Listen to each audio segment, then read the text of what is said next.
When God marks you, not even the devil can touch you, unless it's to protect his own investment. Let that sink in. You've heard of bodyguard, but have you ever been so spiritually dangerous that even hell had to stand down? Listen closely.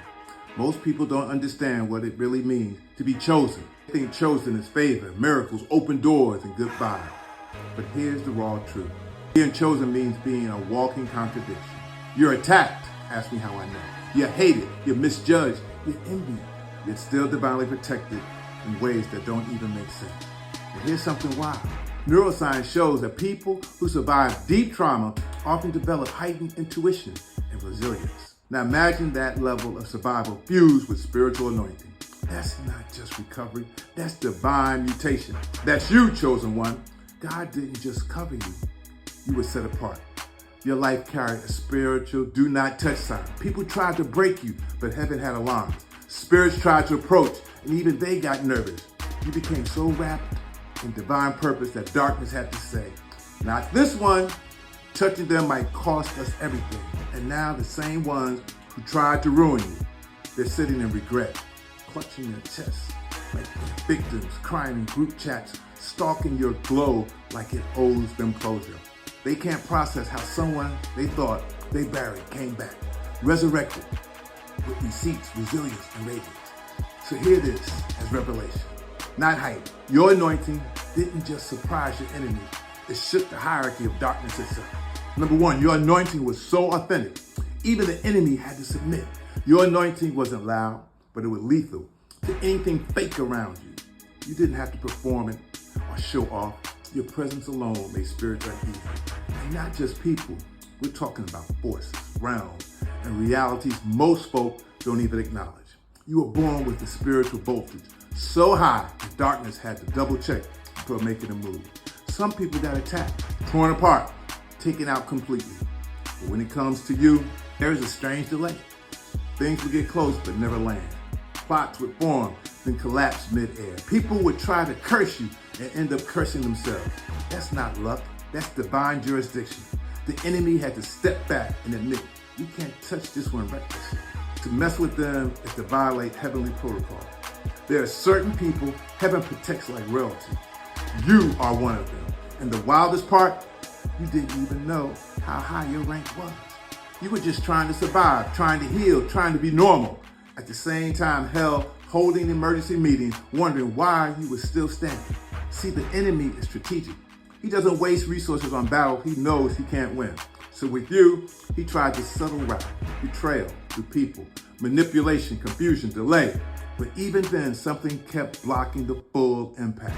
That something was your anointing. It wasn't about you being perfect. It was about you being chosen. Because you were chosen, the spirit realm recognized you as off limits. Your life was marked not by trauma, not by failure, not by what they did to you, but by God himself. So now the enemy is forced to sit back and watch you glow, watch you rise, watch you walk in authority. Because he couldn't touch you. And now, like everyone else, watching you become unstoppable. Number two, they don't just regret losing you, they regret mishandling sacred territory. They thought they were dealing with a regular person, someone they could toy with, disregard, manipulate when it benefited them. But they weren't mishandling you, they were mishandling something sacred. You weren't just a friend, a partner, or a family member. You was a divine access, a walking connection to grace, healing, elevation. God placed you in their lives as a lifeline. And they, instead of honoring it, they mocked it. They disrespected it. Now the regret is deeper than missing you. It's the slow, painful realization that they offended something far bigger than you. They thought they were playing games with your heart, not realizing they were playing Russian roulette with the spiritual assignment. Some people come with warning labels straight from heaven. Handle with reverence. You were one of them. You didn't enter their life by accident. You were sent strategically, divinely, and purposely. But because you didn't arrive in fancy packaging, they couldn't recognize the power you carried.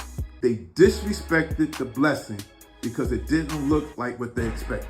And now, their regret is eating them alive. Not just because you're gone, but because their life hasn't been the same since the favor they carried while connected to you left with you. The peace they felt around you, gone. The covering they didn't know you provided lifted. The stability they took for granted shaken. All that's left is the memory of someone heaven sent, and the reality that they treated sacred alignment like it was disposable. They thought they could walk away and upgrade, but instead, they downgraded their entire lives by severing their connection to divine order. You weren't just a person, you were a moment of alignment, and they didn't just lose you, they lost the favor that came with you. That's a kind of regret that doesn't fade. That's a loss that hits harder after you're gone. And now, while they're stuck in the aftermath, you're stepping into the comeback God wrote before they ever tried to bury you. Therefore now, like never before, it's time to rebuild the city.